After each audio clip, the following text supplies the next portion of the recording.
দাঁড়িপাল্লার জোয়ার থেকে, ইনসাফের জোয়ার থেকে একটা পক্ষ বিভিন্ন ভাবে ষড়যন্ত্র করছে। তারা আবার সে পেছন দিক থেকে ক্ষমতা চায়, 400 বছরের মধ্যে কোনো মোবাইল ফোন নেওয়া যাবে না।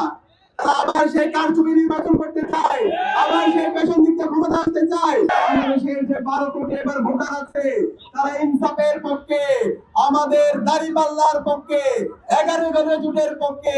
তারা তাদের মতামত দেওয়ার জন্য তারা উন্মুখ হয়ে বসে আছে। সেই মতামতকে, সেই জোয়ারকে ইতিমধ্যে একটা শক্তি তারা ভয় পেয়ে গেছে।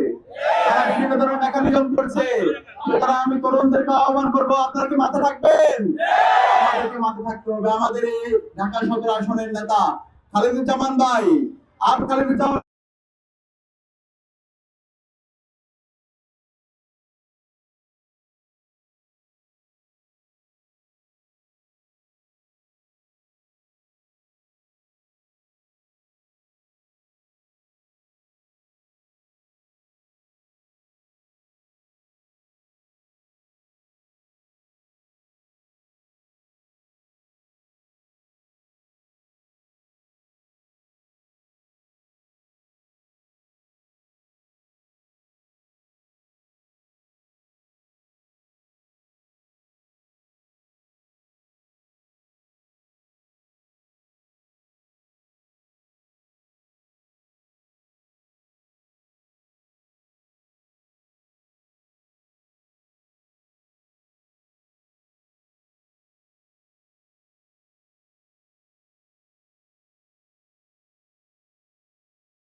বারো তারিখ প্রথম